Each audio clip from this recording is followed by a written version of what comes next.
Good evening, dear listeners, and welcome to another Literature Lullaby. Tonight, we embark on a journey into the enchanting world of one of Jane Austen's most beloved heroines, Emma Woodhouse.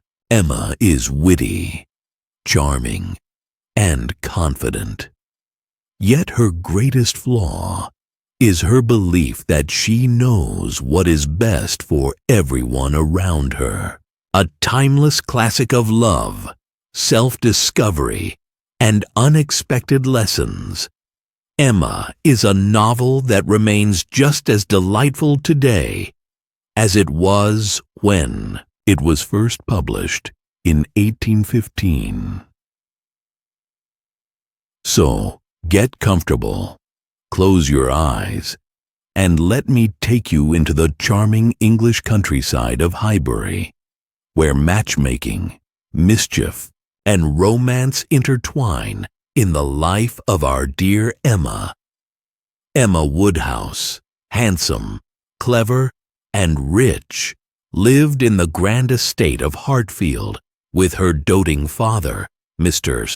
Woodhouse. She was the undisputed queen of her social circle, a self-proclaimed matchmaker who took pride in arranging the love lives of those around her. But Emma's confidence in her matchmaking abilities often led to unintended consequences. Her latest project, a sweet and humble girl named Harriet Smith. Emma was convinced that Harriet should marry someone of a higher class, particularly the charming and ambitious vicar, Mr. Elton. However, Harriet harbored feelings for Robert Martin, a respectable farmer, whom Emma deemed unworthy. Despite Mr. Knightley, Emma's close family friend and moral compass, warning her not to interfere, Emma was adamant.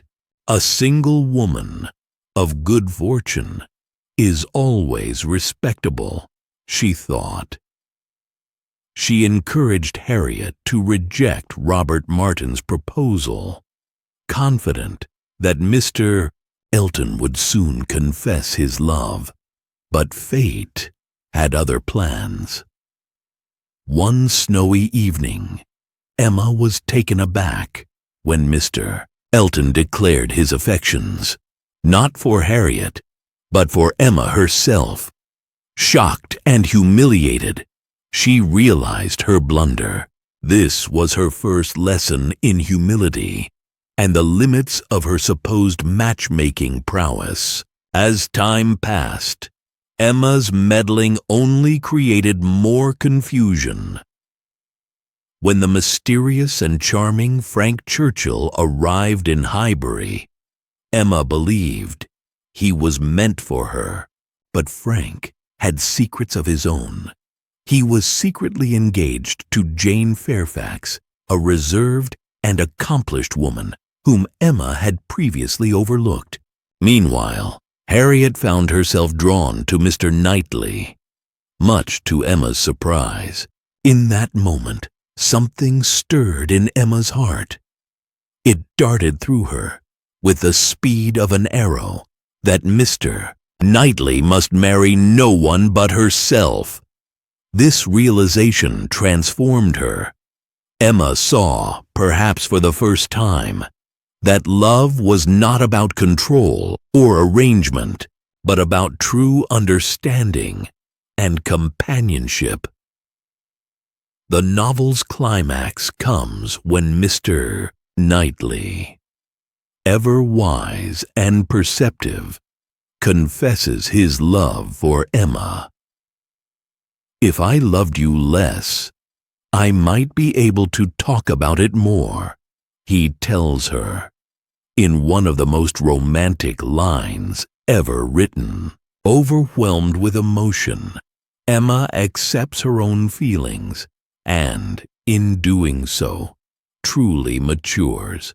In the end, Harriet finds happiness with Robert Martin, and Emma, having learned from her mistakes, finds her own happy ending with Mr. Knightley. Critical appreciation. With a modern touch, Jane Austen's Emma is more than just a love story. It is a study of human nature, class, and self-awareness. At its heart, Emma is a character who grows from a self-assured young woman into someone who learns the value of humility and genuine affection. Emma's journey resonates even today. In a world where social media often allows people to curate and control perceptions, Emma's missteps remind us that sometimes we do not know best. Her realization that love is not about status, but about connection, is a lesson that remains relevant. Mr. Knightley, in contrast to many romantic heroes, is not an aloof or brooding figure. He is a man of integrity who believes in Emma's potential and challenges her to become a better version of herself. This is what makes their love story so timeless. And so, dear listeners, we reach the end of Emma's journey, a tale of love, laughter, and life lessons. Jane Austen's ability to craft a character so flawed, yet so lovable, makes Emma one of the most engaging novels of all time. It reminds us that self-growth and love go hand in hand, and that sometimes the person who challenges us the most is the one who loves us the deepest. I hope you enjoyed tonight's Literature Lullaby. If you did, don't forget to like, comment, and subscribe for more timeless tales every Sunday. Until next time, may your dreams be filled with romance, wit, and the charm of Jane Austen's world. Good night and sweet dreams.